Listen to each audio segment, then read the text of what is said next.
The GoreCast is brought to you by American Horrors, the greatest uncut horror channel in the world. 24 hours a day, 7 days a week, all horror. As well as the station of decapitation without your head. America's longest running horror channel, www.withoutyourhead.com. The following program is rated TV MAL. It contains strong language and is intended only for mature audiences. Viewer discretion advised.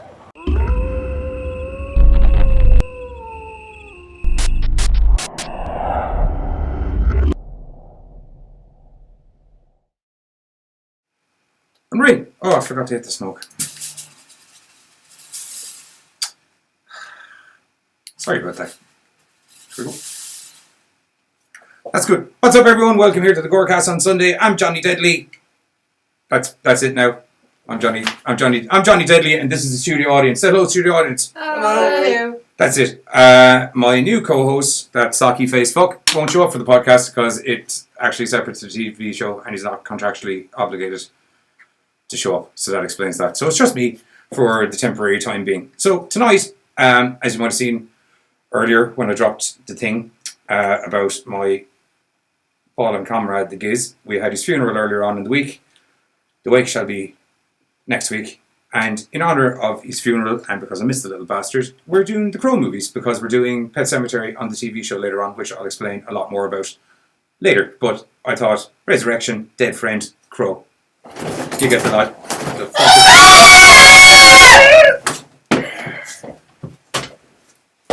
Giz?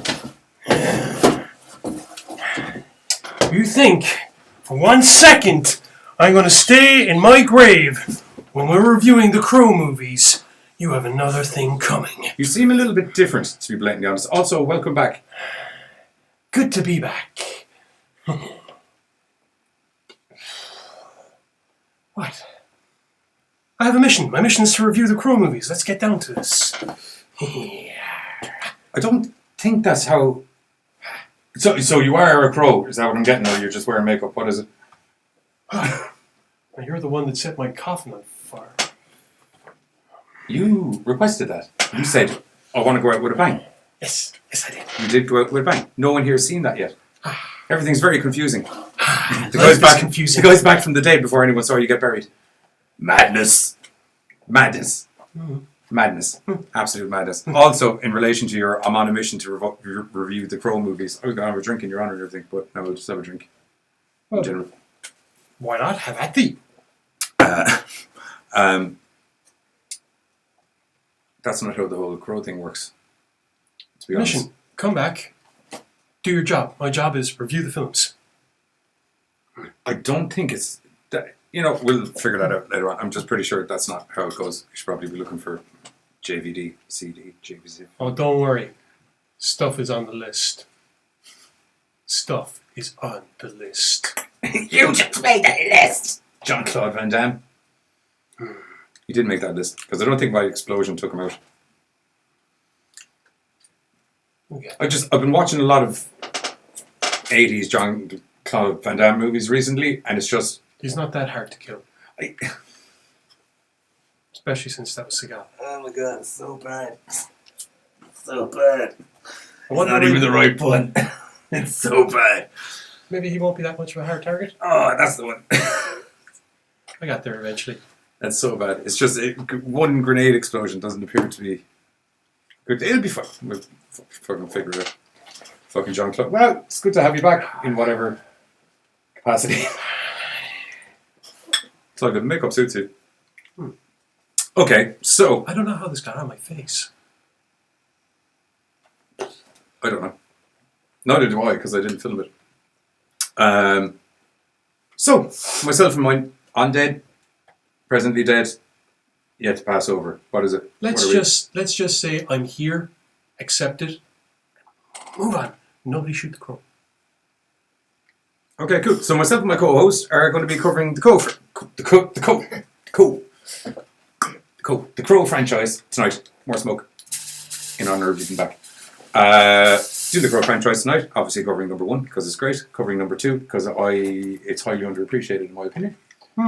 There is a bit of drivel in the middle that I just can't figure out. But other than that, I think is an acceptable addition. And we're going to be covering number 3 because I actually quite like that as well. I wish we could make. I just wish you could make. I will tonight. admit it's like, is it a crime drama or is it a crow movie? What's going on? But I think there's a nice little blend in the middle, and we're going to touch on 4 because it's a clusterfuck of a fucking movie. There's also an awful lot of comic books, and there was even TV series. Yeah. And weirdly enough, I feel that this is probably going to be one of those rare, possibly only occasions where you're probably going to know way more about the comics than I am. Oh, I'm rusty. It's been a while. I have read them though. I've read the first one, and I read Flesh and Blood, the one with the female crow, Iris. I like the first one. I think the whole how they get dead is a lot more in your face than the movie. Yeah. But it's also a very... You don't get the epic kick out the window finish though, which I did like. I was going to say, I always just... It was like reading one big, long book of poetry with a lot of pretty pictures in it. Yeah. Well, O'Barr was draining a lot of anger at the time. I know. So, because his wife had died in a car crash, which is why there's the car scene in the whole thing. Yeah, there you go. He's a dark, deep man. There's a lot more smoke in here than I thought there was going to be as well. Yeah. Which is, for 2 blasts of smoke, that's a lot. What way do you... I hadn't planned on doing this with anyone, so I was just going to waffle on about the movies, to be honest. Or Well, you usually tend to have facts, though, so... Well, the first film was brought out in 1994, if that's any Bing! consolation. Pretty much sparked off a goth revival, I suppose, to a certain degree. It did. Leather trench coats were never so in. Yeah. It's also notable because the main star of the film, Brandon Lee, died actually in the making of it. Yeah. Much like his father died while in the making, or they just completed making on Enter the Dragon. A lot of rumour and conjecture about that, but weirdly enough, one of the interesting things that came Well, it about... was just heavy working hours and overworked staff, wasn't it? For Bruce Lee? For Brandon Lee. No, Brandon Lee was a gunshot. Yeah. Loaded by one of the stunt guys where he didn't realise there was a cartridge left in the gun. Prop systems. So the fake bullet, though a fake bullet still has an explosive charge, and the explosive charge hit the back of the cartridge that was left, thus sending it flying out as if it was an actual bullet and shooting the man clean in the... Yeah, there was 2 shots. The first one caught a bit of a bullet in the barrel, and then the second one was a blank, but there was powder in the blank, and that forced the... Yeah, well, that's how the blanks go, boom. Yeah. Yeah. So it was just a terrible series of events. Which, weirdly enough, I think kind of... It also changed the rules on you weren't allowed to have... the thing with the gun was it was rigged to take blanks and rigged to take real bullets. Yeah, and they had dummy rounds in it the first time for a scene where you can see up the barrel of the gun, you can see the bullets in it. Yeah. One of them gets... Dummy rounds, obviously, because the cameraman would be missing his face if you did it with a real bullet. Yeah, but the thing is, the prop crew actually, because of time constraints, ended up making them rather than buying them. Yeah. And whatever way they did it, there was a little bit of powder or something like that. There was it was the cap. The cap was left there, and when one of them went off, it lodged in the barrel. So when the blank was put in later on, the blank which has full powder in it, essentially. I'm assuming the coffee all over the monitor from Katie is due to your return from the grave. One would assume. Hello, Katie. Sorry about your monitor. Can we say hello to everyone that's in? Okay, we'll go to the... Oh, that's it. Okay, so we got Katie. Hello. Bern, Pam. Hello. Bern and Pam are in the studio, as well as our homie, Huge, and Dave, and Hellhound as well. So that's who we got. And Dara McKenna. Hello. And I'll check my phone because there's... I won't lie to you, there's actually... Lydia. Oh, and Lydia Hurley. It's a great name. Irish, I would imagine. You know, call me crazy. I would Yeah, most likely. I'd probably Oh, yeah. I'm going to check this on this though as well because you keep talking for a minute. Okay. Like I said, The Crow basically became kind of a sleeping cult classic. It didn't really blow away box office records at first, but gradually over time, I think people just latched onto the fact that it was such a fresh take and a new style of film to a degree. No, that's going to make a noise now in a minute. It managed to perfectly encapsulate the notion of goth with this really good story, some fantastic paced action, brilliant soundtrack, and just Goth! yeah. Encapsulate the goth! Well, it did. It's a goth masterpiece. I'm not... It's a gothic romance. Yeah. Actually. I was saying masterpiece. It's a dark love story, isn't it, really? Yes. I- Love I- so I- powerful it brings you back Yeah. from the dead. It is, yeah. It's at See, the cusp like of my love in everything. this show. At the cusp of everything. All of them are. I like the twist in the second one. As in, it's not a girlfriend. Do you know what I mean? well, yeah. But just this, yeah. Jason O'Donnell. Hello. Hello. I'm assuming that this is about the Crow. Fun fact, the police investigator Brendan Lee's death was the same police station used in the movie. Mad. There you go. I love when people give us little random facts. That's great. Thank you very much for that, Jason O'Donnell. Anyway, back. Yeah. Okay.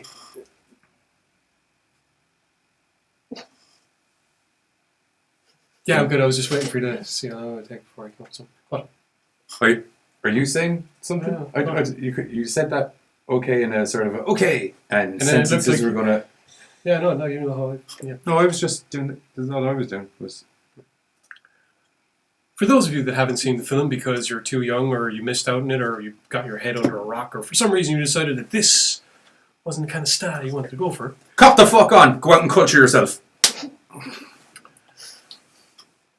The Crow tells the story of Eric Draven, who basically dies on one Devil's Night, which is the night before Halloween in Detroit. Devil's Night is known for basically being the night where all the criminal element go around and set fire to the whole fracking city. Of course, It's where the cops basically go, fuck it. I don't even think the cops go fuck it. It's more a case where the cops are going, crap, there's too many of them at it again. I think they do go fuck it. Ish. As in, we're going out driving about, but there's not a lot we can do because if we try and stop any of it, we're going to get shot to shit. In it. Yeah. Yeah. So in the midst of all this, Shelley Webster and Eric Draven find themselves, horribly murdered. Yeah. On the wrong end of a tenant relocation program by some very nasty dudes in leather jackets and with tattoos of guns tattooed on their hips and things of that nature. Yeah, although Tintin was the only one that had a leather jacket. Oh, No, so did... yeah, T-Bird, yeah. Yeah, and so did the guy with the knives, because that's where... That's Tintin. Oh, yeah, Tintin. Yeah, and so did T-Bird, and so did fucking... What's his face? The only one who didn't have one is Party Boy. Skank was wearing a bomber jacket. He has a leather jacket as well. Yeah. Anyway, point is, this nice couple get themselves horribly, horribly murdered. And raped. Well, Well, she one raped. gets shot to shit and pun kicked out of the window, and then the other one gets shot to shit and raped. Or stabbed to shit and... Stabbed to shit? Stabbed. She gets fucked up and... The film opens up with Ernie Hudson on scene as Sergeant Albrick. There we go. He is obviously investigating the crime scene. It's a pretty clear-cut case that they were, murdered horribly. Mm-hmm. And there's not a lot that really can be done about it because it's Devil's Night and all the insanity is going on. And isn't it a pity they were going to get married on Halloween? And who gets married on Halloween? Apparently nobody. By And the it's way, also this a case film of- is such a quotable movie. Yeah, 100%. And it's also a case of just the bunch of guys that did it. There's also not much. They can't They're one of those criminal elements that have such a tight grip on the city. You can't really. To a degree. It's, yeah. He's got boys on the payroll. He's got bloody Tony Todd murdering people. That's a terrifying thing in itself. Yeah, always. Yes. While escorting the still barely alive Shelley out of the attack, Albrick runs into Sarah, who's a little girl that Shelley and Eric used to look after. Fast forward a year later, Sarah is now kind of hanging out with Albrick. He's keeping an eye on her. Devil's Night is rolling around once again. And, oh, look, there's a person after busting out of a coffin because screw you, I'm a comeback for love and kill them motherfrackers that whacked me and my missus. I've never heard the movie described in such an uncool way. Screw you, mother effers. I'm going to come back for love and whack you, mother frackers, in the honor of my missus. Boop, bap, dee, bap, doo, bap, boo. What the fuck was that? The basic gist of the film. Oh, sadly, it is. That's the thing. But it's such a better movie than that. Of course it is. It's awesome. You had nearly a hillbilly-ish. What? I like Dead Giz. He's zany. I'm Dead Giz. Kapoor. Dude. Eric was dead. Yeah, Crows that are one. dead. Dead. Very dead. They're all dead, Dave. Giz is dead. Dead. Yeah, they're all dead, Dave. Dead. Yeah, that's what I was. Dude. Yeah. With the aid of the crow, which brought his spirit back, because we have Sarah at the beginning with a monologue saying, sometimes the spirit can be brought back by crows. Blah, blah. That's the bloody explanation. Sorry, that's the only explanation you get about the whole crow thing and the whole kerfuffle with the guide guy I was talking about. We won't get into that because Okay. That was mostly sound effects with a bit of English thrown in there. With the aid of the flap crow, whose eyes Eric is able to see through every now and then. I thought we'd make the distinction since, opposed to the dead one. Yeah. Could we not call the crow and Eric. Eric. I know, I thought of that afterwards. I'd started, so, I might or finish. or the feathery one. Or the undead one. Well, yeah. Or there's the crow and man crow. There's a bird and there's a dude, and the bird is flying around looking Crow for guys, man. and the dude is able to see through the bird's Crow eyes. And man. That's Cro-Magnon. Crow man. And then Is Crow what man. Joshua is called in one of the comics. Crow man. Yeah. The bikers are referring to him as the Crow Man. Oh yeah, that makes sense. Because he's a man. Crow. Yeah. It's like when Crazy Cat Lady does what it says on the tin. Pulls the tail of the cat, throws it in your face. Cat grenade. Meow. More like meow. They're terrible. Lethal. Anyway, with the aid of his feathered guide, Eric begins to track down the gang that killed him and basically work his way up the food chain. Yep. Starts off with Tintin, where he gets a lovely quote. Once again, some such quotable lines in the fight here. Eric is accusing Tintin of being a murderer. The whole movie's one big bloody quote. It actually takes, in a weird way, it takes all that beautiful poetry that O'Barr has riddled throughout the original comic and uses it as script instead. There's a certain poetry to a lot of the stuff that said it's why it's so bloody quotable. Yes, but the words are very, very different. Yes, the words are very, very different. Yeah. Yes, because the ones in the comic book are more like forlorn love letters, whereas this is more... Murder! Let me tell you something about murder. It's quick and it's easy. If you do it wrong. No. It should be slow and painful. Mm-hmm. Well, it depends. What do you mean? Well, it depends on what kind of effect you're looking for. Sometimes you don't have the time for fun. Sometimes you just gotta, move on to the next corpse. Potential corpse. Knee on his back, twist his head around slowly. Once again, time constraints. Sometimes it's just a fucking, Yeah, well, if it's in that case, you murder quickly, but always. Yeah. Anyway, it is soon discovered that Eric is pretty much invincible, as all the blades, if they do stick into him because he's got fast hands, Yeah, he's Do him ninja. yeah. Ninja slapping blades out of the way like a ninja. do sweet frack all damage, whereas when, he gets a blade and sticks it in Tintin, all these organs in alphabetical order, they pretty much kill him. So, I always wondered, did he actually put them? Because I feel that's just a turn of phrase. Because I'm like, if you weren't there, how do you know they're in alphabetical order?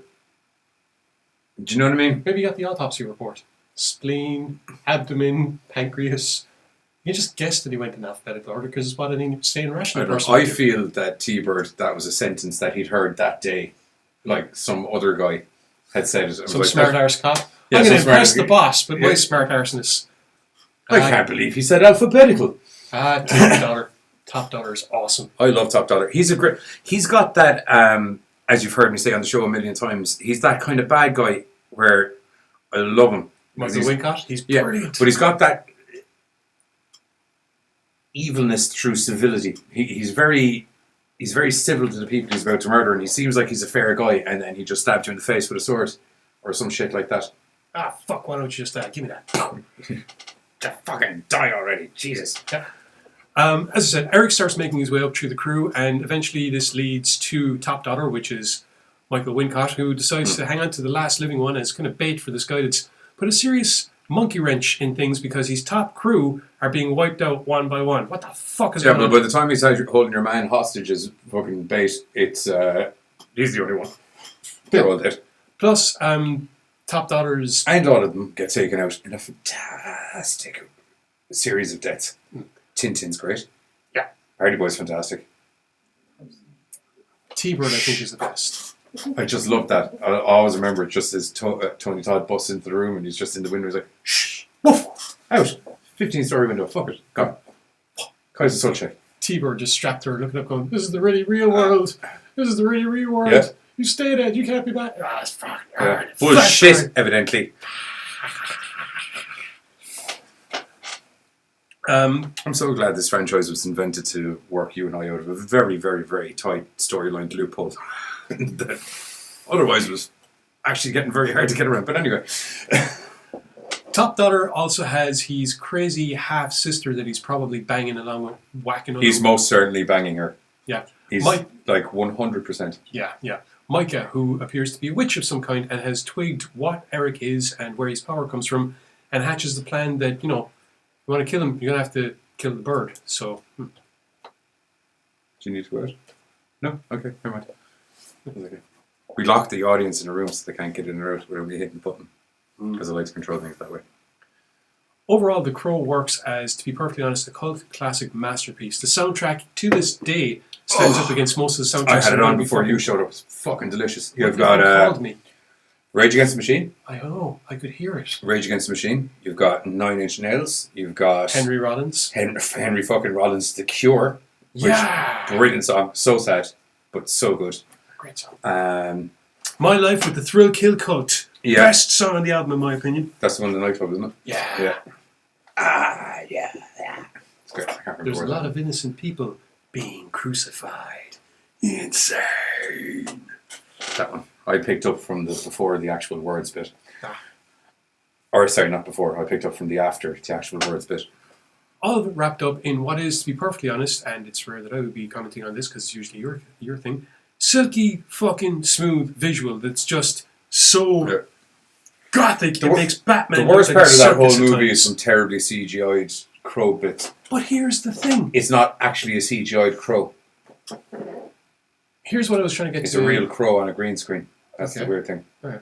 But here's another interesting bit, right? And Yeah. it's what I was getting to a while ago in regards to Death of Brandon Lee. Once again, necessity being the mother of invention, CGI was really only starting to be used at that time, right?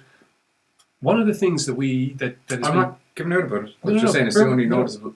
bear with me. One of the things that we have said time and time again is an overuse of CGI, okay? Yeah. Because it can be, when you use it too much, it's stupid. It looks stupid. Yes. Here we had a case where because CGI was in its infancy, more or less, It was just noticeable. no, what I was going to say was the fact that it was used minimally, so you don't notice it nearly as much. Well, it was used minimally because I think that's just not the way you do this. Excuse me. What, you don't use CGI more? Or? I just don't think they ever had, if memory serves me correctly, I don't think CGI was a big factor ever in the idea of the movie. But it had to be.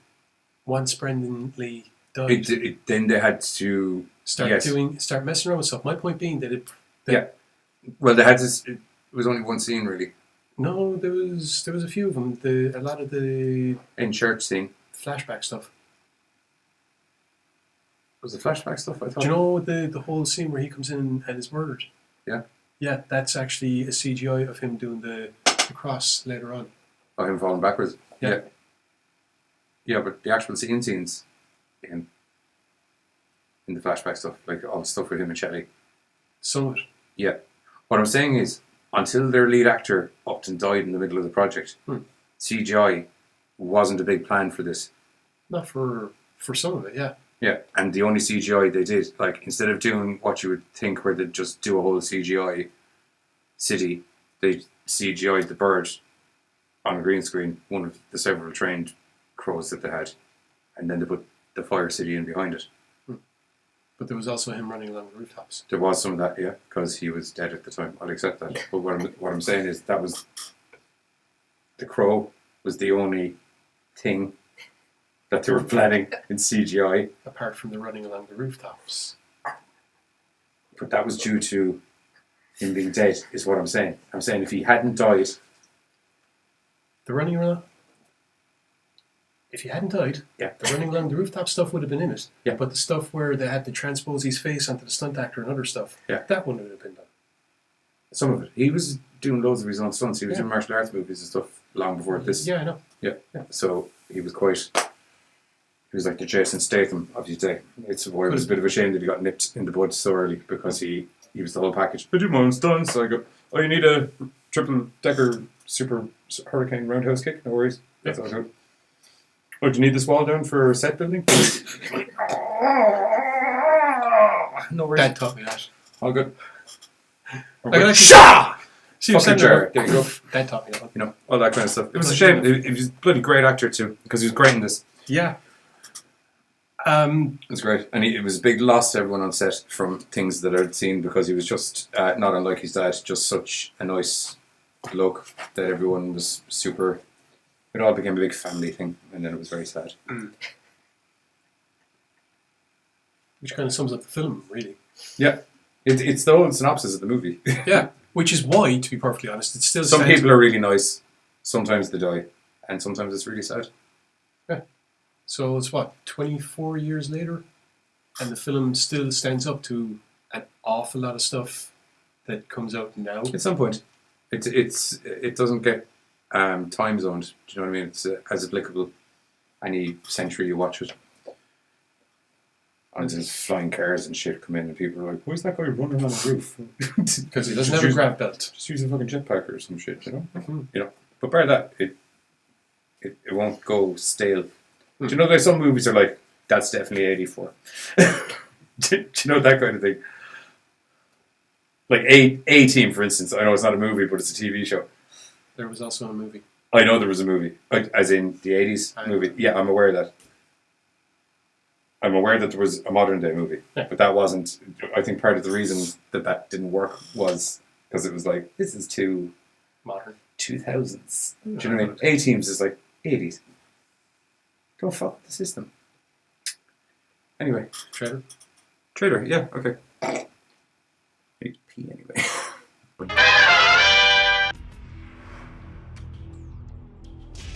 People once believed that when someone dies, a crow carries their soul to the land of the dead.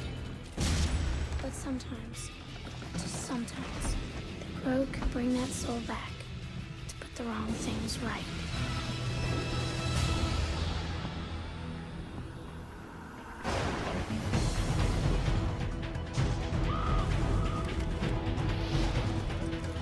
You're all going to die. Is that gasoline I smell?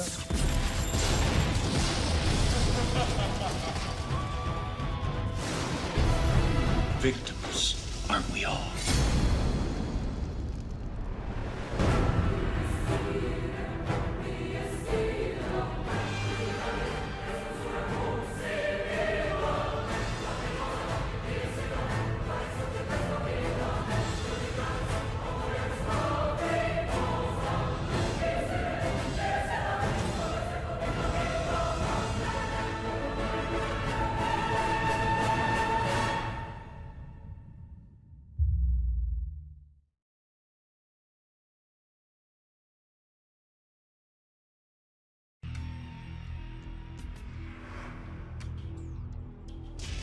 People once believed that when someone dies, a crow carries their soul.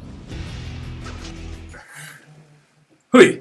I was going to say, Jason O'Donnell, you're totally right. It is Fun Boy. I am totally aware that it's Fun Boy. I have been editing for many days now, and that had to happen.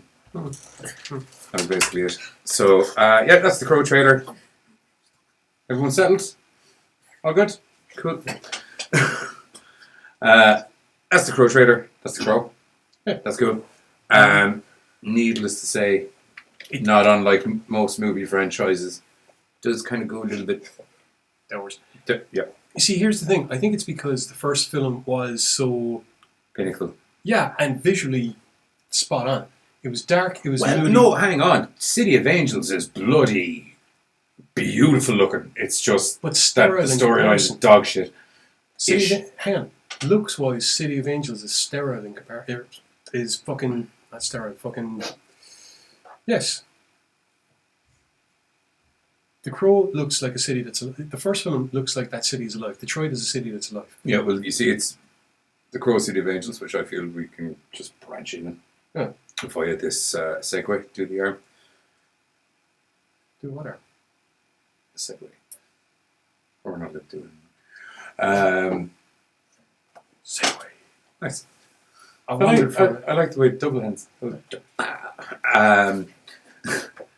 But I wouldn't say it's sterile by any means. It's like it's set in the future, so it's a different time. and people only seem to be around when it's convenient for those people to be around.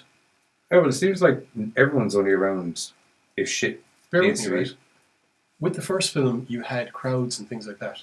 Yeah. You had onlookers, you had passers-by. Yeah. You're able to believe that this is, But in the second movie, it just seems to be a much emptier place in general, unless there's some sort of congregation shit going on that involves everyone congregating. I don't know, I wouldn't say it's sterile. I mean, it's as dark and everything. yeah. I do think Iggy Pop brings a certain comedic value to it that wasn't intended. I don't know why. Because he's Iggy Pop. Yeah, it's because he's not threatening looking. Well, I'll put it to you this way. Did you see the size of that guy that owned the tattoo shop that Sarah works in? So he's a big burly tattooed bloke. Iggy Pop wouldn't be renowned for his body mass size. Do you know what I mean? I'm gonna come in here, I'm gonna fuck this fucking place up. Oh yeah. He also had a gun, to be fair, at the time. He did have a gun to him, but I feel it's the one thing that actually no, there's multiple things to me about that movie, but the storyline wise, it's just in such a dangerous time where literally everybody else in the fucking planet seems to be fucking carrying a piece, bar the guy who died, the guy who owns the tattoo shop, and the chick who works in the tattoo shop. Everybody else seems to be carrying fucking guns in this fucking world. Why do you have no gun? Now, I don't agree with guns and all that fucking shit. I think you should handle shit manly and stuff like that with a knife or swords or knuckle dusters or Axe. electrified ring. Any of those kinds of things. But I like to go full on I know. sometimes, you know. But I just don't get why if everyone's toting around with firearms and you run a tattoo shop where lots of these crazy motherfuckers will be coming in to get inks, you don't have anything outside of it. They don't have anything, actually. I don't think he even picked up a fucking bat. Nothing. If memory serves me correctly. Nothing. That bugs me. I was just like, I can't think of any tattoo shop on the fucking planet. I can't think of a single tattoo Well, studio. there wouldn't be some Tattoo form of room. weapon somewhere just... nothing. Just like something. Something. Or someone in there. That'd be like, Yes. get the fuck out. Do you know what I mean? It's craziness. But anyway. That's actually, out of all the crazy things that are wrong with this movie, that's probably one of the fewer. City of Angels is set, I don't know, maybe 10, 15 years after the first movie. The Yeah. reason we know this is because little Sarah is back in it, except now she's grown up in her 20s. Yeah, she's all hot and not 14. Yeah, working in the tattoo shop. Or 16, sorry, I think. Working in the tattoo shop. Younger, I'd say, probably 12 or 13. No, I think she was like, no, because she's supposed to be like 12 when she's hanging around there. So that'd be 13 then the next year. So she's hanging out for more than a year, though. Yeah, but Anyway, regardless, she's She's old, an she's adult old, she's hot now, and it's okay for you to say she's hot because she's old enough. Yeah. There you go. And they actually got the same actress back, which I appreciate. Did they? I think so. They couldn't have. It I'm full sure. was only made 2 years later. Is it? Yeah. I'm wrong. Never mind. Man, I will give casting a bloody good go. Or sorry, I will give casting a good shout as to they look the bloody head off each other. No, completely different people. She looks like your one, but like 10 years later. Go casting. Go you. Anyway, Sarah is I having... never paid attention to the year that came out. Yeah, I think it was like 96. Yeah, 96. Sarah is having dreams about someone that's died recently, and these dreams bring her down to the waterfront where, well, lo and behold, There's a guy crawling out of the water. yeah, Ash Corvo, who we assume must have died fairly fracking recently given the fairly good condition of himself and his son who is tied to him down there. I feel it was probably within 24 hours. I Yeah. feel they drowned, she dreamed, and then she went down and found them. or at least within a few days or something like that. Yeah. I hadn't been eaten to shit, is what he's trying to say, because it was fairly murky water and there's pretty big fish in that kind of sea. Yeah, they shouldn't have lasted pissing time. No. They should have had chunks off him. He should have looked like some warmed up zombie. But no, he's all hot and fucking speaking French. He's not speaking French. He's sounding French, sorry. Accent. Yeah. Sarah quickly helps Ash to figure out what's going on, explains to him that he's been brought back from the dead to avenge the murder of himself and what turns out to be his son. We find out over the course of the film that basically the two of them are all happy days inside Mom's died or something, and mother shagged off. Our mother shagged off, and he's a single dad, yeah. And he fixes cars and he does magic, and the son loves him, and I love my son, and we hug each other, and I kiss you at night. But and unfortunately, I fucking read you stories, and we go fishing, even though you can't really eat any of the fish out of that water because it looked fucked, to be honest. And imagine it's not fucking healthy. We work on cars together and all that fucking shit, and ooh la la la la, and fromage, and blah blah blah, and I love my child, basically. Except that the kid's an idiot and decides to run towards the gunfire that he hears. With yes, the kid is a fucking idiot. I won't deny it. I'm glad you said it. Ordinarily I'm the one, but it's just like the kid had zero fucking gunshots go off and you go, what? Oh, they must be firecrackers. No, look at all the motorbikes where the gunshots are, you fucking idiot. They're obviously not fucking firecrackers. God, what are you teaching your child? This is like the werewolf incident all over again. Yeah. Anyway, regardless, nature. You shouldn't be shooting kids and you shouldn't be drowning them in the river. But, and you certainly shouldn't be videotaping it like a mad fucking sadistic bastard. Yeah, you know. But all of those aside, the kid was kind of looking for it. They saw something they shouldn't have seen, and the people that were doing bad things to some stupid motherfucker end up doing bad things to them. Iggy Pop and fucking the Yellow Power Ranger and... It is there's no joke, it's the Yellow Power Ranger. And Early from Firefly. Oh! Yes, I knew the Yellow Power Ranger. Fuck! Nice. Thank you. I'm always happy to see anyone from Firefly in anything else. Preferably after Firefly, though. Yeah, this one way before. Yeah, it's on. Because the only ones I've seen there's the... Mel has done loads of stuff since Firefly. Yeah, and she's in Santa Clarita Diet now. Yes. As a disembodied head. Yes. Well, originally as a real sleazy realtor. Realtor. There's actually a thing in the... Yeah, I know. I'm glad you picked up on it. That's good. And then it is realtor, by the way. I don't care. No, I'm with you. I'm saying it is realtor. I was doing a bit, but just before anyone thinks I'm fucking taking shit or anything, I'm not. Contrary to what a promo in a while will say. So, I can't remember where we're going with that. The realtor thing sidelined me completely.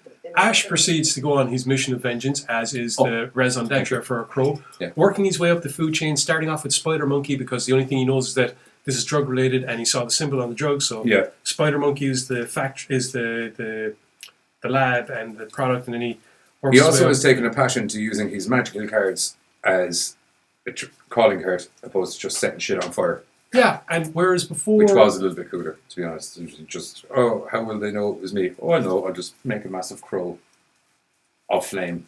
But here's the thing. That's what Eric did. He did the crow flame and the crow blood and other things. He did. In this, it's like weird stuff happens to form into the symbol of the crow. And does from that point on. There's the glass shards. When Iggy Pop arrives on to check out what the hell happened to Spider Monkey, there's the glass shards in the shape of the crow. Oh, we completely forgot. That fight in the tattoo shop that I mentioned earlier, speaking of crows, Iggy pops in to get a fucking tattoo. Sarah goes into like a trancy-like state while doing the tattoo and draws a fucking squad. Well, he comes back because of it, because he twists. Yes, that which brings me into my whole point about why do you not have a fucking gun in your tattoo shop? But anyway, yes, I just thought we'd mention that point. He gets a massive crow tattooed on it, and then the main bad guy, whose name eludes me, Judah. Yeah, Judah is talking to him, and he's like, well, I find it strange that people from your fucking crew are fucking dying left, right, and centre, and there's signs of crows been left all over the fucking place, and some random chicks after fucking a big fucking crow in your chest. Maybe check that shit out. You should probably check that shit out. Yes. Which Judah, well done, because that was very thin course of logic there, but by God, he was on track. Well, it's also helped by the fact that Judah has the Sybil, the psychic. Witch. Yeah, psychic. the mysticism factor is kind of upped in City of Angels, Yes. whereas before it was low key to a There's a degree. lot more voodoo mojo going on. Yeah, the original film. Juju, sorry, voodoo juju. The original film, apart from the fact that the dude comes back from the dead, is very much believable, and you don't need to suspend too much disbelief. Yep. City of Angels, however, the mysticism is kicked up a little bit. Judah has his own pet witch. There is scrying things. Who's able to like see things in a very 300 kind of way. Yeah, she uses scrying pool. Yeah. She points out that if you can capture the crow, you can capture his power and take it for yourself. Yeah, which isn't how it works. This leads to Sarah being captured and Ash having to go and rescue her. Once again, it is a fun film to watch. City of Angels is, but it's very at the start of the movie. It should say very loosely based on the ideas by James Hobart. yeah. And Very loosely based, as in guy comes back from the dead for vengeance, wears a bit of makeup. That's where it fucking ends. Oh, and Sarah's back in it. And he sees through the eyes of a crow. And he sees the crow Which bit. makes The him- crow bit is but like other than that, it's pretty much. It's a different thing. Yeah, there's a lot more black magic in it. There's a lot more. It's nearly verging more on a dark fantasy than a dark romance, because the romance is out the window because it's his child. Although he does fall in love with her, and then that goes through. That was a weird scene, actually. Yeah, well, we all knew from movie one that she wanted to hop on Eric, so it was weird. It's totally. not that. I felt validated in It's that movie not too. That it was like, that. she's getting her daddy issues out of the way. It's not that. He turns around to her at one point and says, "Maybe I don't want to move on." Yeah. And he's kind of trying to. He's touching her hand at the time. And she pulls away from him. Yeah, And then 5 minutes later, it's him pulling away from her. yeah. Make up your freaking minds. And then a sucking face at some stage as well. So it's a very confusing dating afterlife dating. What do you call it now? You're the authority. What is it? For me, it's the same as it always has been. No dating. Cool, got it. Sorry. Oh God, too good. Yeah, it's a fun watch. It actually, as much as I'm shitting on it, it actually you if you haven't seen another Crow movie, or you're not a big fan of the Crow not a big fan of the Crow franchise, but you're blissfully unaware of movie one and the literature that came before it, this is great. This is a great crack. There's fucking witches, you got fucking scary drug / cult overlords. Yeah. You have a world. Crow sucking powers, crows giving powers, dead guys coming back, flinging playing cards all over the place. There's some very cool magic / murder lines that are fucking hilarious. A yellow Power Ranger being all sexy and evil. Yeah. And was there nunchucks? No. She did something. She had a pole. That's it. It's broken in half, so she uses billy clubs. That's where I got confused. I knew she was swinging two things around at some stage, but I don't know how I know you have twisted that into something in your head. I just don't know how. Because I mentioned nunchucks, so I actually did, I don't know how. I don't even know what you're thinking. I don't care. It's okay. Move on. Move on. Overall, the film does kind of, because it's it's not as good as the first one, to put it quite simply. No fucking shit. And I think for me personally, part of it, I think, is... All right, sugar chops. How are you? Mike. Oh, well, I would know. Demented pictures. Just weird, sure jobs. People are just going to have to adapt to it. We are in modern times. Okay.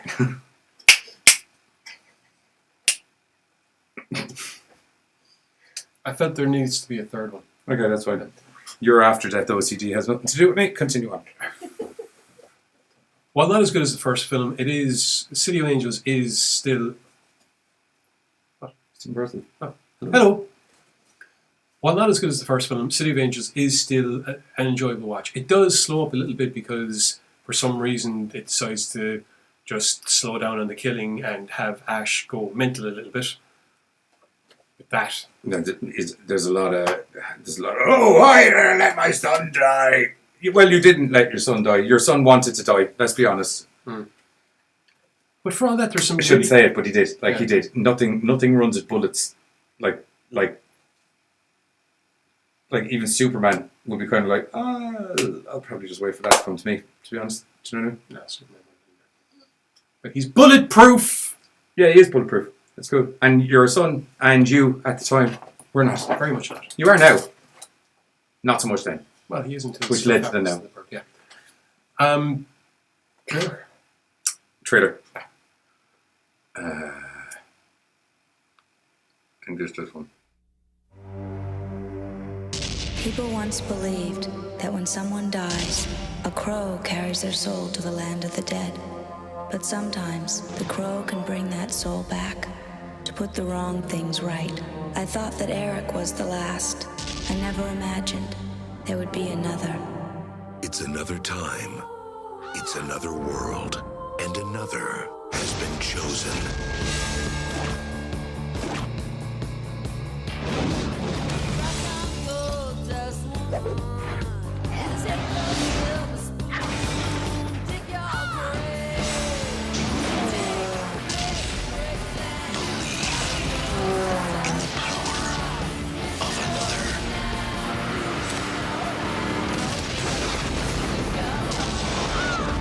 The Crow, City of Angels.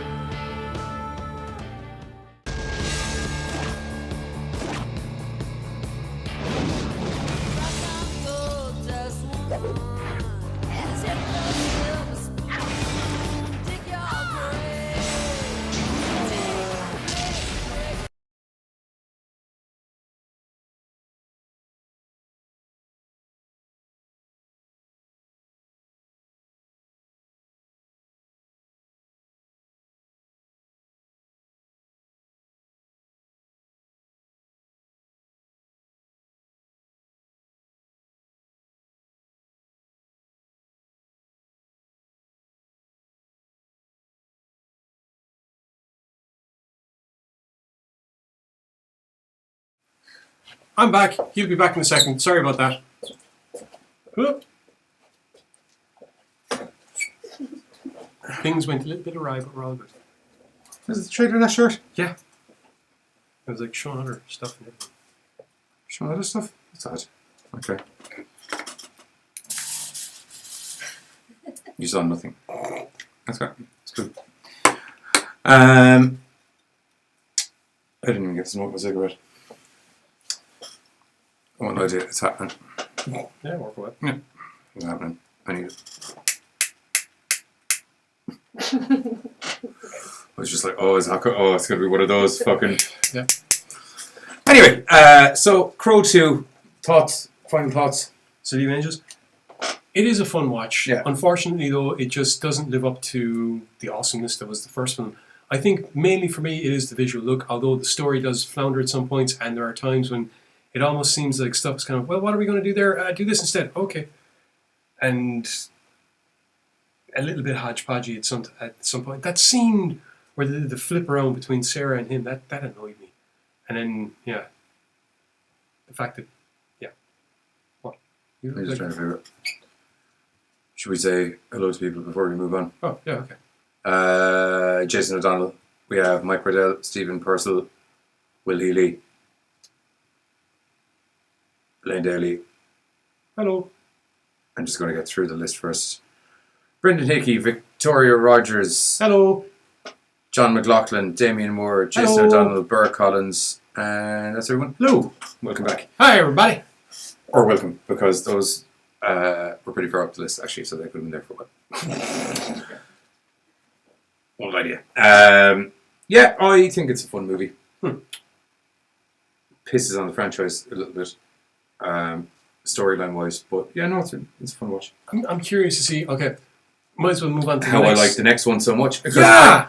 Because I do agree with you that as a movie, it needs to pick a fucking route and stick with it. But I do feel that the actual love story angle and all of the reasons Morbius comes back from the dead. Sorry, that's the actor's name, not the character's name. Mobius. Mabius, that's it.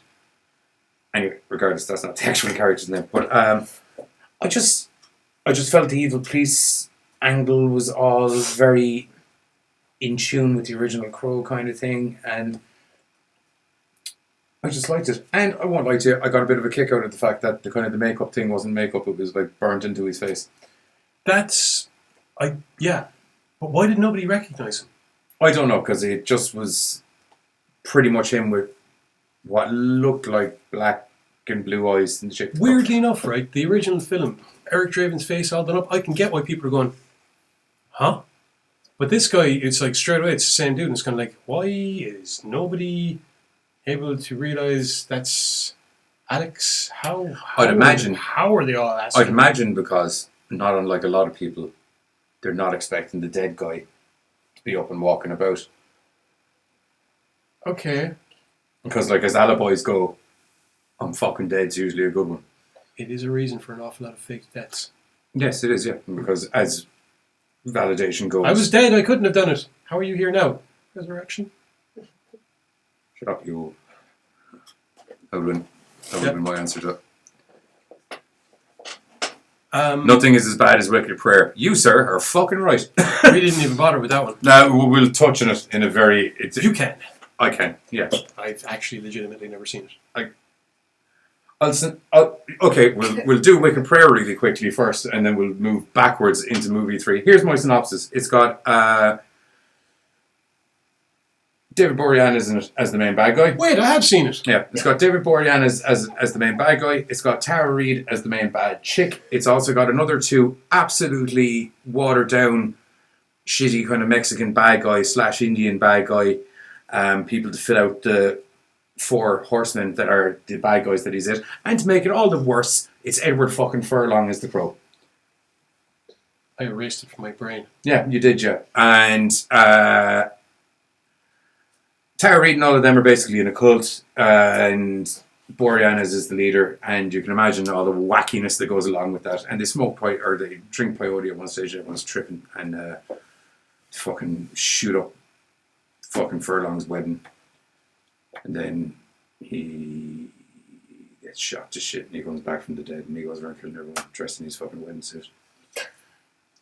He's got the makeup on, he looks fucking totally shit as well. Thank the gods he wasn't going around He's killing got everyone that dressed in fucking his... shitty little fucking altar boy fringe that he fucking has the whole time.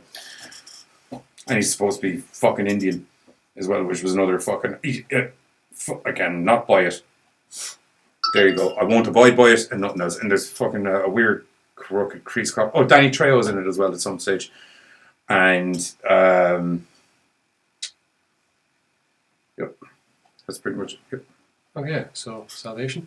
Yeah, there's a lot of fucking shitty deaths because you can't believe Edward Furlong. Oh yeah, I'm watching Edward Furlong, by the way, try to fight David Boreanaz in a believable scene is fucking ridiculous.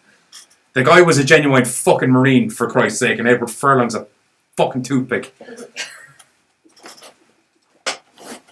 Yeah. And he got superpowers at this stage because he kind of managed to absorb some of the power from the Crow. Figure that one out now. Anyway, back to it took all of the not knowing what sort of movie it is for movie 3 and all of the crazy black voodoo magic mumbo jumbo from movie 2 that nobody liked and mashed it all into a fucking movie, and then on top of it hired Tara Reid and fucking Edward Furlong. I'll watch David Boreanaz and anything, to be honest. I'll give it a go. I like the guy. I'm happy to watch Tara Reid and most stuff. Yeah, it was during her hot Tara Reid years as well, so it is. It is good that way. It's fine. Back to Salvation? Back to Salvation, which is a substantially better fucking flick. Hair in my face, I got so angry now. Salvation starts off with the execution of Alex Corbus, who has been convicted for the murder that finally happened. Pardon me? Sorry. Caught one out of the air anyway. I'm glad I ducked. Anyway. I didn't see the other one. I was visibly looking at that guy. Sorry, you're not even looking at me now. Christ on a bike, lads. Anyway. The film starts off with the execution of Alex Corbus, who has been convicted for the death of his girlfriend. Murder of his girlfriend, Lauren Randall. Yeah. He insists the whole time that he is innocent, that he had nothing to do with it. It's the guy with the screws. It's the guy with the screws. It's got a bit of a fugitive. Scars. Sorry, that's it. Scars. Yeah, but it turns out That they're screws. Yes, or something. I don't know if they were screws. He cuts little holes in himself and shoves screws into himself. I don't think he used screws into himself, but I think they used screws on someone else. There. No, he puts them in his arm. Yes, I know, but I don't think there were screws that he was putting in. What were they? I don't know. They look too... Bolts. Yeah. Okay, same fucking thing. Very different. One's pointy, one isn't. One is going to like rip through the skin, and the other might slide in a little bit easier. Wow. He's shoving metal in his arm for the laugh. There is that. Okay, so Anyway, Alex dies, and his face gets like melted because there's a bolt of lightning that hits the place. Yeah. Just as it Supercharges the switches. electric chair. Completely fucking melts his face off, Yeah. and the guards are having a great Proper laugh at face this. melter. The guards are having a great laugh at this because he's getting executed on his birthday, and they're all bastards apparently. Yeah. Um, you find out there's a very dirty, corrupt police system working. Yeah, you have protesters outside because you always are. You have the media outside. They're doing interviews with protesters. They're doing interviews with the 4 cops that arrested Alex in the first place. Yeah, we're all shady as fuck to me, by the way. Thank you very much. Yep, pretty much. The end result is, of course, Alex's face flash fried. Kirsten Dunst there as the sister of the deceased, along with her father, played by William Atherton. Yes. In his usual role of... Nice old guy, but bad guy, but old guy. Usually, yes. Yeah. So yeah, that's the end of Alex.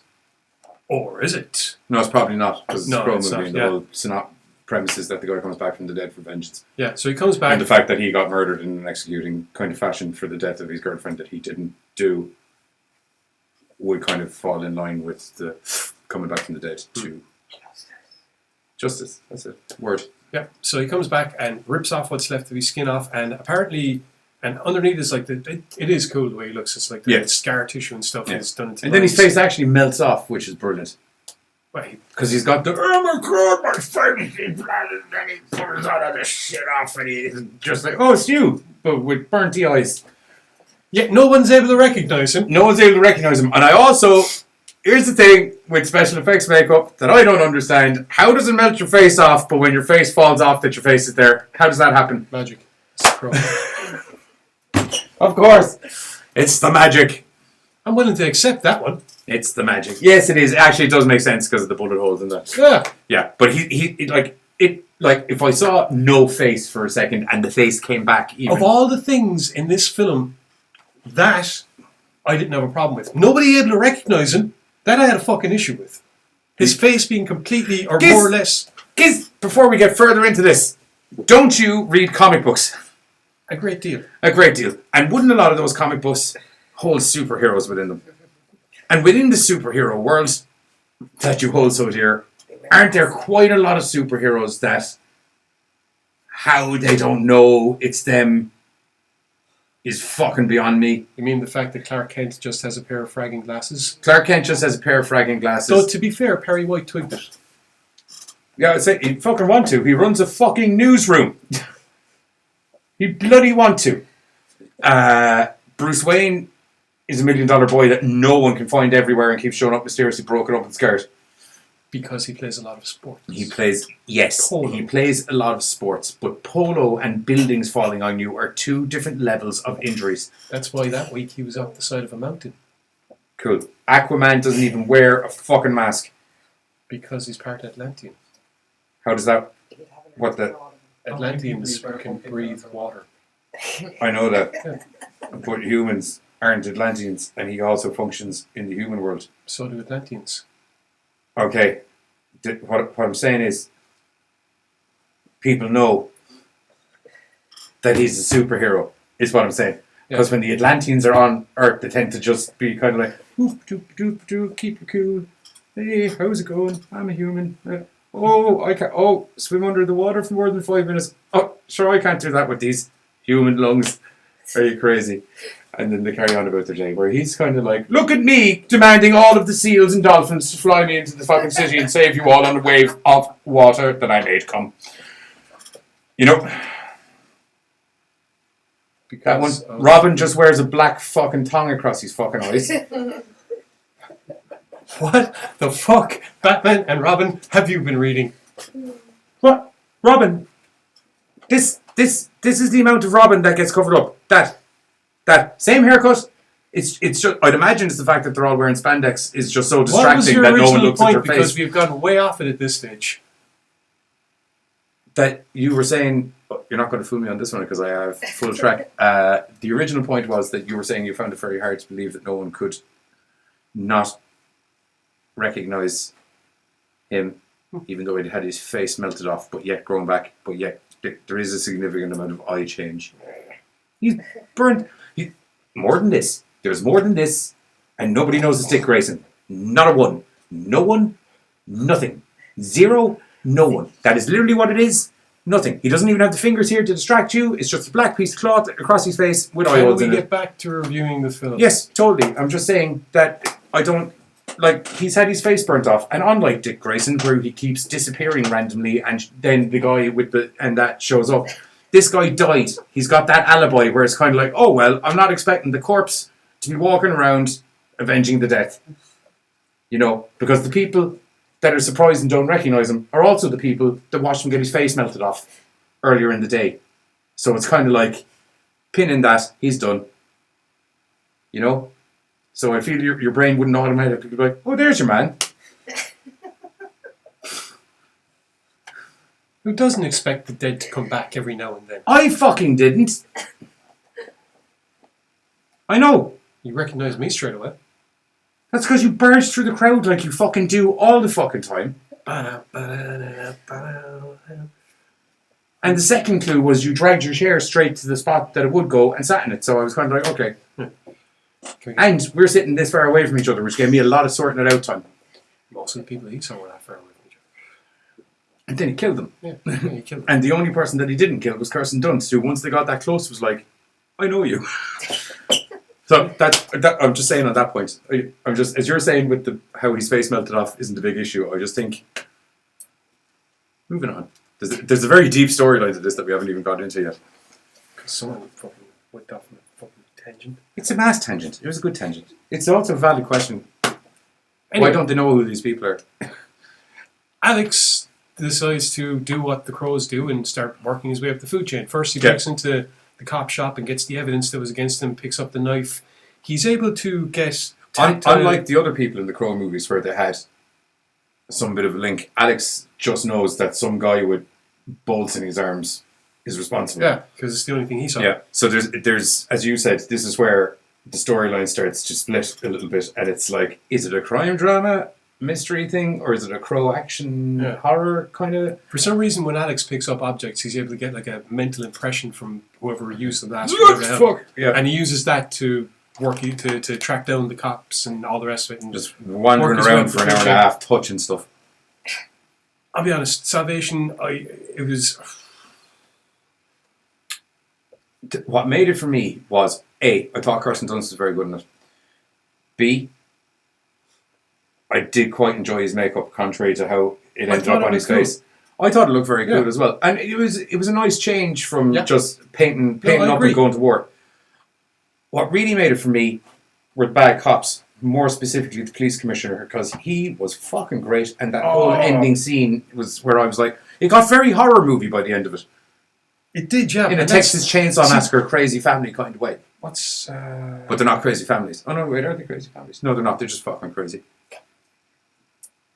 I'm sure they have families, but I don't know if those families are crazy. I know he's fucking crazy. Fred Ward, that's who was playing. Yeah. He either plays the stern but loving father in everything, or total fucking dickhead. Except in Tremors, when he's totally it's fucking like, awesome. In Tremors, yeah, he's the boss in Tremors. But he is a bit of the stern dude in Tremors as well. He is, yeah. See, here's the thing, right? Thank you. You have, like I said, you've got The Crow, which should be your supernatural, like, love-fueled revenge story. And you have the situation where he needs to figure out what events, From the third Watcher as well, by the way. Yeah. You have the situation... Oh, okay, cool. You have the situation where he needs to find out who it is that he needs to whack. Okay, fair enough. But because of the way that it's put together, the pacing is so goddamn fucking slow! Yeah, there's, he meets Kirsten Dunst and they argue, and then she's, you're a bastard and you killed my sister. I'll prove to you I didn't kill your sister. Well, if you do prove to me that you didn't kill my sister, I might change my opinion on you. Then he goes and he meets up with his friend, The lawyer. The lawyer who tried to get him off. He's lawyer slash... Casey Coyle from Murphy Brown. Yeah. Yes. Yes, I fucking missed that show. That was It's a fun back. show. What? Really? Yeah. As in old Revival. episodes back on, or No. new? No, Same cast? as far as I know. We'll check that out. I used to love Murphy Brown. It's great fun. She was a stern woman. I just remember Corky. She was a stern woman who knew how to get shit done, but she did it her way, her rules. Murphy Brown. Okay. 80s. Massive hair. Yeah. Yeah. Massive. Anyway, Brad is the only guy. He was Alex's lawyer, Yeah. and is the only person that's believed him the whole time that he was innocent. And the never-ending game of chess. Yeah. So he ends up helping Alex track down all this really like corporate intrigue crap, and you're sitting there going, "Can we just get to the killing now?" I wasn't, because I actually liked that stuff, so I was like, what's going on here? What are the clues? It's like they want me to try and solve it myself before they actually eventually corroborate what my theories were. I'd be all up for that, but I sat down to watch a fucking Crow movie. It is a Crow movie. Yeah, for the last 20 minutes, maybe, because they dialed up the supernatural out of nowhere. All of a sudden, the captain has studied this phenomenon before, Yeah. knows what's going on, Yeah. has a secret room where he likes to gut motherfuckers. Yes, this is where the Texas Chainsaw Massacre shit comes in. His missus is hot to trot it into it, which I find really attractive. Yeah, she's down for anything. She's DTF, as the kids would say. And it seems he's on the whole I can steal this power for myself trip as well. So has been everyone else since movie 2, in the defense of... At least in movie 1, it was about stopping him. Yeah, in movie 1 was, if you get the crow, And you kill it. fuck his power. Yeah. Bang, bang. Fuck, I'm dead. Let me do a quick pressure breathe. I'm dead. Caw, Yeah. bang, fuck, I'm dead. Yeah. That was brilliant. Yeah, there was like, maybe if we drink the blood of the crow, we might get some fucking mojo out of it. Fuck this. No, Top dollar. they were like, because she had, the sister had her fucking mind set on the eyes of the crow. Micah? Yeah. She had her She mind has set a on mindset on the eyes of everyone's everyone's eyes, but she's particularly Such like about pretty the eyes of the crow where the power and thing. And she also wanted Sarah's eyes, and there was the dead hooker's eyes. And yeah, I've fucking eyeballs in general, to be honest. But the crow thing, I feel they were going to do something with the crow to see could they get the power out of the crow. But that was all that hypothetical. Once we get rid of this motherfucker, we'll give it a lash. But mostly it was, let's get the crow. Fuck you. Watch, no bird. You're fucking you fucking hit bullets pretty fucking normal now, motherfucker. Ironically enough. Top dollar really did sum it up best. Top dog. Yeah. Caw, bang, Fuck, I'm dead. Yeah, it was absolutely great. But from movie 2 on, it's all about trying to get the power. Movie 3 is all about trying to get the fucking juju as well. Once it figures out what the fuck kind of goddamn movie it is. Sorry, I jumped ahead. Movie 4 is all about getting the fucking power out of the crow as well, which is odd because that's not how it fucking works. I don't know why people... Like, the little girl told you a paragraph at the start of the fucking first movie. That's not how it fucking works. That's the whole fucking point of the little girl doing the fucking line. Yeah. Anyway, fuck what happened in the original movie. We're doing our movie. That's how these things happen. And what's worse is that seems to categorize exactly the way the films have gone. Well, they wanted to, not unlike what happened with so many superhero movies earlier on. This went really well, and they were like, "Oh, we can market this kind of towards the adults, but we need a superhero with a little bit fucking more." So the crow got way more fucking. I'm out for justice, but also to defend the way of the American and the blah blah blah blah blah blah blah blah. And the bad guys got way more OTT and way more comical. And like, I mean, the thing with Top Dollar was he was just a fucking dude in a suit that was mean as fuck and was a charming son of a bitch and was pretty nifty with a sword. If rubbed up the wrong fucking way. Who once had a dream? You know, because at the end of the day, I want to see the city greed burn. is for amateurs. Anarchy. Disorder. Chaos. Anarchy. That's fun. He didn't say it like that though. He was a little more jovial with the whole thing. He said it like he was fucking... You said it like Skeletor, to be honest, man. You looked like you were talking to a fucking crystal ball, fucking watching shit happen, to be honest. Skeletor is a badass motherfucker. I know Skeletor's a badass motherfucker. Bar that time that he brought those kids over the fucking snow with the fucking dog. That's the thing. It's alright though, it's not a thing we'll have to worry about in the remake. Yeah, true. You can't. You can't say anything. It hasn't happened yet. Hasn't happened yet. Hasn't happened yet. Although, if fucking Dolph Lundgren's the cinematic experience you got to compare to, should be fine. Dolph Lundgren played a fine, fucking, yeah, that was... Dolph Lundgren played a bloody brilliant He-Man in a shit He-Man movie. Yeah. there you go. That's the thing. Skeletor looked bad fucking ass, I will admit. Skeletor looked bad fucking ass. I still think Dolph Lundgren Head of a skeleton, body of a bodybuilder. I still think Dolph Lundgren should be in as like King Randor or something in the new one. I'm sure they will. Yeah. He's still buff as fuck. Yeah! He's in the new Creed movie, I think. Yeah, he's training up the Russian that's going to fight the one that Rocky's training up. Creed. Apollo Creed. So. It reminds me of the Always Sunny in Philadelphia episode that takes the piss out of $1 Million Baby, where it turns out that Danny DeVito used to be shit hot at boxing when he was younger, and the two daughters are getting into this guy that he used to have a rivalry with. His daughter's training in the gym, and she starts taking the piss out of D, and he ends up training them up. But it's just literally the dads are using the daughters to continue on the fight that they're doing. So this is it's just get back in the fucking ring and fight the Russian. Okay then, he should do. He's still hard as fuck. Have you seen fucking Arnold Schwarzenegger, man? That guy is... sorry, not Schwarzenegger. Have you seen Sylvester Stallone, man? That man is fucking tanked. And he's 70 fucking 2. Fair enough. Tanked. Like, Ricochet 8-pack. Tanked. So are we done with the review for Crow Silence? Yeah, I suppose. And we already did the one for Crow. Other one. Don't watch it. Don't watch it. Unless you fancy Tara Reid, then put it on mute and watch it. Actually, don't, because there's still going to be a load of Edward Furlong, doesn't it? Yeah, it's just him looking upset with that puppy dog face, but in silence, so you don't even know what the fuck he's bitching about. I think we can all agree, to sum up, that the original Crow movie will stand the test of time as being the best one. And to be perfectly honest, more movies could be done like it, I think, whereby it's subtle in a way. Yeah, okay, everything's thrown in your face. But they managed to present you with a story that is, at its core, just about someone... getting payback. Yeah, essentially, yeah. Sometimes you don't need to fluff up something as true and heartfelt as vengeance. That's cool.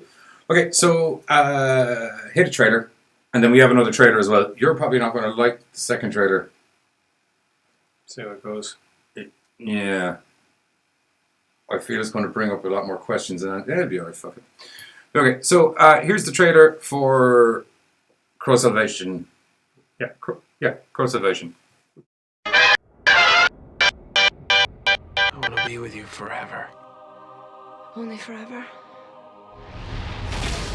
Come on. The Crow legacy continues. I want to be. It'll play the right goddamn way. What the It will play the right goddamn way if it's the last thing I fucking do. I want to be with you forever. Only forever? Come on. The Crow legacy continues when a young man is wrongfully accused of murder. Alexander Frederick Corvus, do you have any last words? I love Lauren. I'm innocent.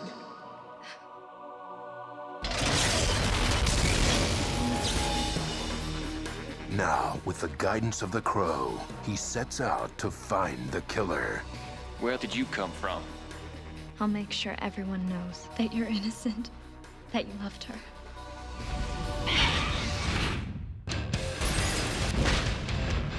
What do you want? I want to know why. I can't be alive, not without you. Eric Mabius, Kirsten Dunst. The Crow, Salvation.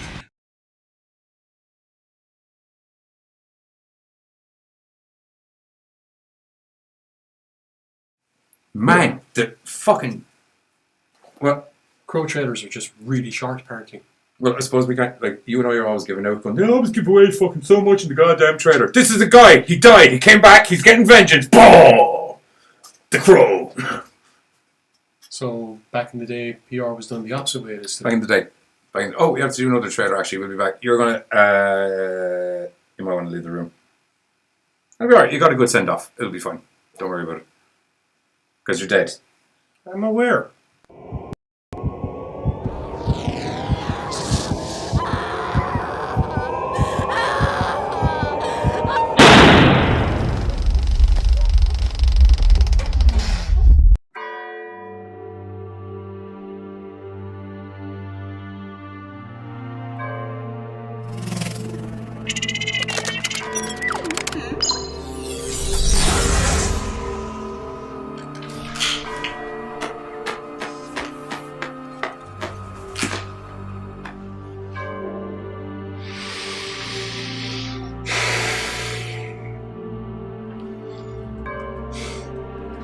Why the giz?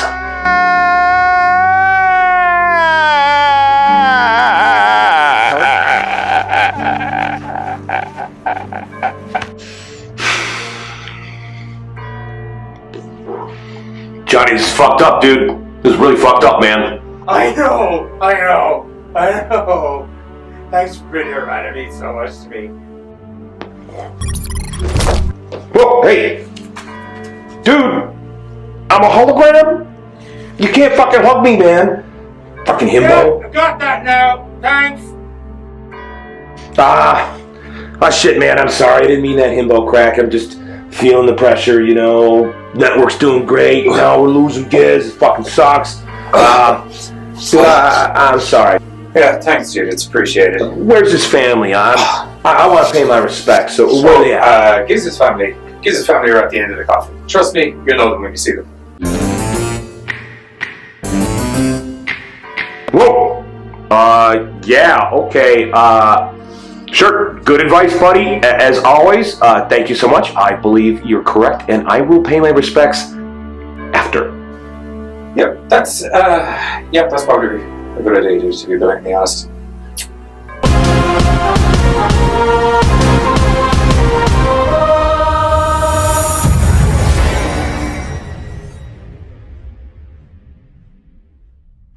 Dearly beloved, we are gathered here today on the moment of the death of our dear bald friend, the Giz from the GoreCast.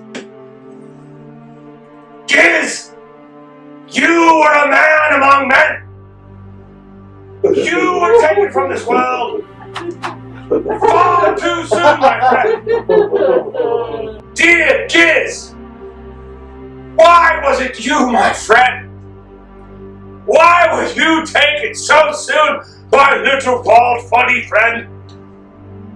Why couldn't it have been Johnny? He's right!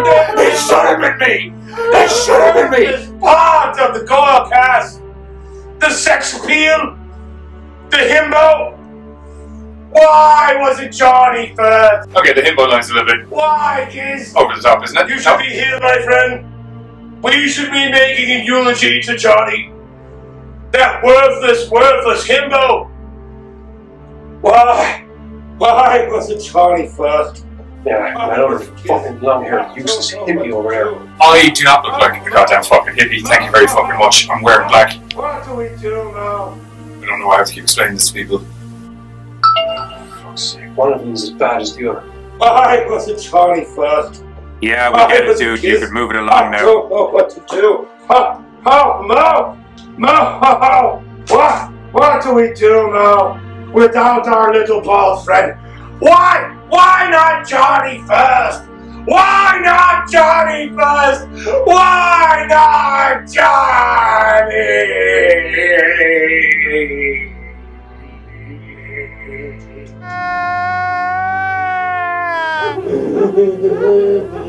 Hi there, folks!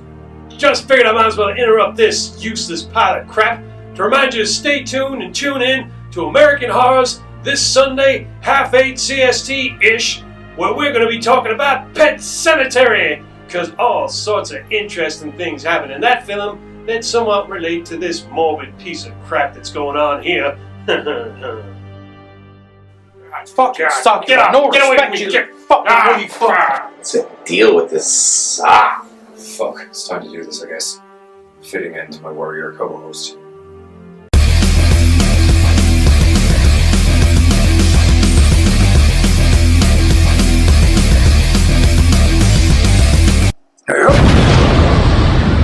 I don't know about you, but I could use a drink.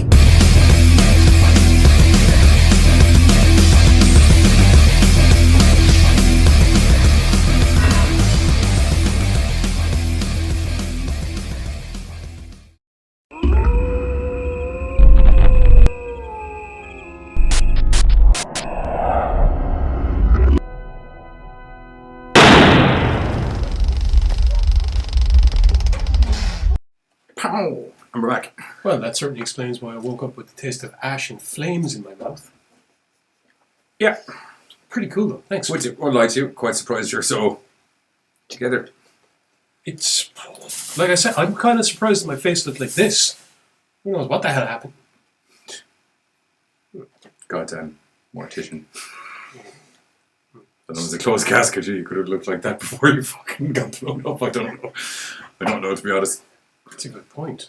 There was too many holes in you, not the storyline, for it to be an open casket. That's my story, and I'm sticking to it. That was all good. So, for anyone who doesn't know, myself and now that cottony face fuck that you saw in the trailer earlier have a TV show over on American Horrors called the GoreCast.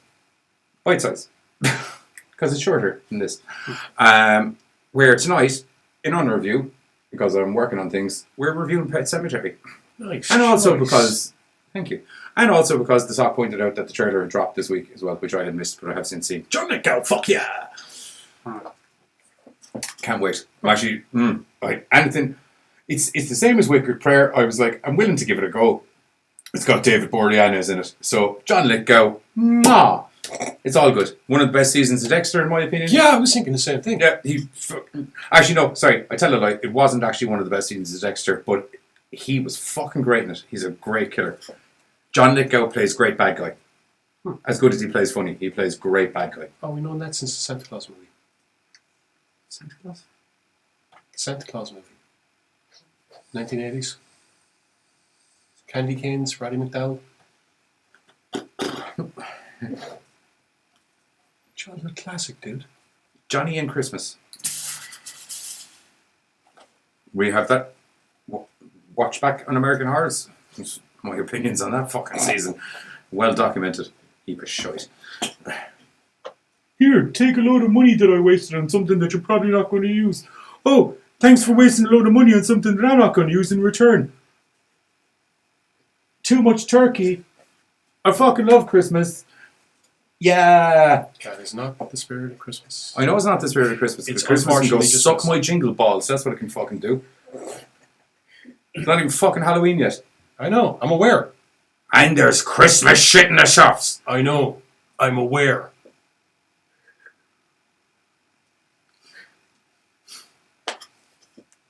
That's going to be one of our Christmas episodes. I'm sure we can work you back into the show now if you stay like this. If the show can be one of your missions. I think this might be kind of a one and done thing because you know the way even in the films it's kind of like you get your mission and then you go back to being dead once it's over. Yeah, but like, why are you back? Because I need to do the show.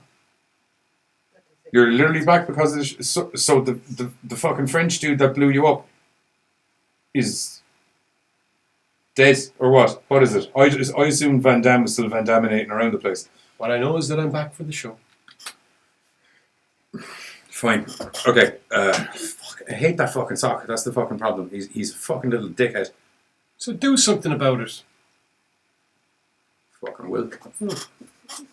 I won't let you, this cotton-based son of a bitch, push me around anymore. Yeah, good. Fuck yeah. Yeah, stand up for yourself. Fuck yeah. So anyway, join myself and that cotton-faced son of a bitch on American Horrors later on. Literally in 2 hours now because the show ran longer than anticipated. Whoopsies. As I said, we're going to be talking about Pet Sematary, a little bit about Pet Sematary too, and all of the kookiness that's involved, especially because they hired a doctor to be a vet. Figure that one out. You need to know your 90s TV and your 90s, you need to know your 90s TV and your 90s movies to figure that one out. Okay. But other than that, join me and possibly him next week, where we're having your wake. Oh, I gotta try and make it for my own wake. That's always one of my things, to be there for my own wake. Yeah. So join the let's fuck it. Join the party next week. Yeah. We don't have a topic as such, and we're also going to be streaming to Twitch as well. Should be new, because we did start streaming to Twitch, and I do like Twitch because there's some very cool motherfuckers over there, and we've been a bit neglectful because we've been so Facebook orientated and with the well-wishing shit and stuff like that. So I would like to get to Twitch a little bit more. So we haven't fully figured out some fun and Halloween games. Some fun, merriment, Halloween games, some drinking, and some fucking chats with the guys from the GoreCast, and the Sock Puppet will probably show up because there's booze involved. And that's about it. Tune in next week and find out what happens. Yeah, Skep Langers, join us on Twitch. It'll be all good. If you have any Halloween games that you can suggest, feel free to email thegorecast@gmail.com or Instagram or Facebook or Twitter. Any one of those suggestions. Serious ones, people, before any weird shit comes in. There's a line that should not be crossed when he was alive, and it should not be crossed while he's dead. And I will tell you that straight out. I don't mind telling you. That's it. Okay. I'll be in costume. The Pam will be in costume. Everyone else that'll be here will be in costume. We'll put some fucking cape or something on the fucking Hellhound. We'll have the Hellhound in. We'll let you in the show. Passed out at the end, though.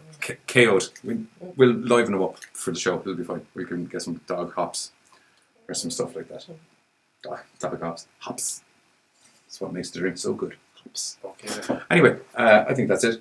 American Horrors, 2 hours. That's it. I should probably let people know before we go, because I forgot. If you have Roku and you don't have American Horrors, use channel code AMHOR. Put the channel on there. And if you don't have Roku, because you're in Europe, AmericanHorrors.com. AmericanHorrors.com. The whole channel streaming for niceties. Anyway, to anyone new.